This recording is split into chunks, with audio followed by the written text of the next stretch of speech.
Assalamualaikum warahmatullahi wabarakatuh. Halo semuanya. Perkenalkan, nama saya Messi dari angkatan 12 10 227 dari kelas 2B Manajemen. Pada video kali ini saya akan membahas materi mengenai kompetensi based learning atau pembelajaran berbasis kompetensi. Yang pertama, kompetensi awal dan karakteristik awal peserta didik. Ada 3 pihak.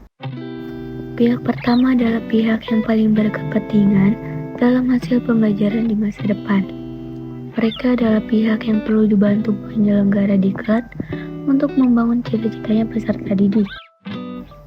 Pihak kedua adalah penyelenggara diklat. Di dalamnya termasuk pengajar dan pengelola satuan pendidikan. Dan yang ketiga yaitu pengguna lulusan. Mereka adalah yang berkepentingan untuk mendapatkan lulusan sesuai kebutuhan lapangan kerja.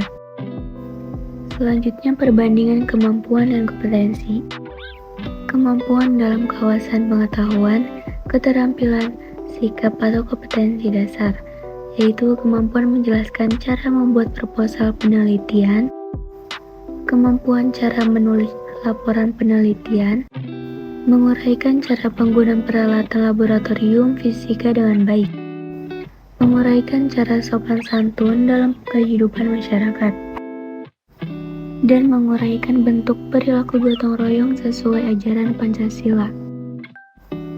Yang kedua ada kompetensi, yaitu membuat proposal penelitian yang baik, membuat laporan penelitian yang baik, menggunakan peralatan laboratorium fisika dengan baik, berperilaku sopan santun dalam kehidupan masyarakat, dan bergotong royong sesuai ajaran Pancasila.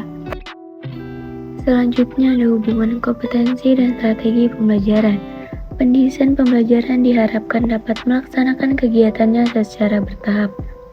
Ada 2 tahap, yaitu yang pertama menentukan tahapan dan langkah kegiatan pembelajaran dan urutan isi yang diarahkan pada pencapaian kompetensi.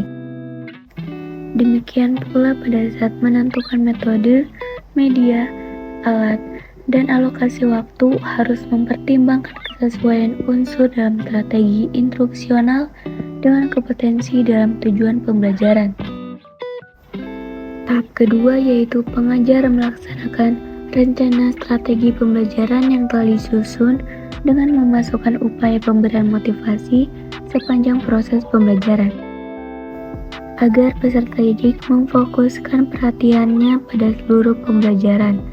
Upaya pemberian motivasi berupa pemberian pujian, penguatan, pemberian latihan relevan, dan menanamkan keyakinan kepada peserta didik bahwa ia secara bertahap akan berhasil mencapai kompetensi yang ada pada tujuan pembelajaran. Selanjutnya, hubungan kompetensi dan pengajar atau fasilitator.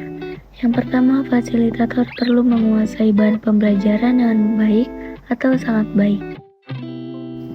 Dengan penguasaan bahan pembelajaran, ia akan mampu tampil meyakinkan pada saat mempresentasikan isi bahan atau saat menjawab pertanyaan peserta didik.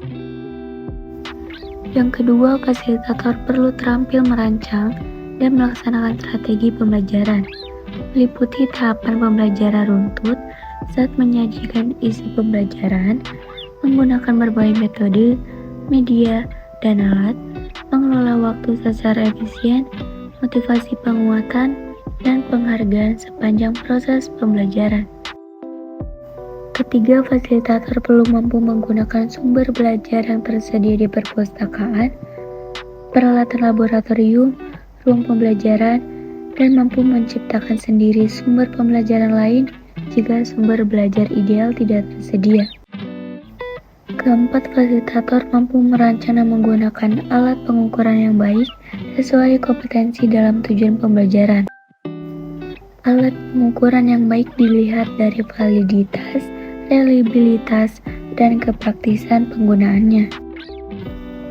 Dan yang kelima, fasilitator mampu memperoleh dukungan tenaga kependidikan dan pengelola satuan pendidikan di tempat kerja.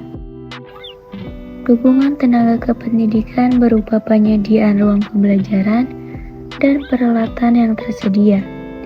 Dari pimpinan satuan pendidikan mendapat keleluasan berkreasi dan berinovasi dalam melaksanakan pembelajaran.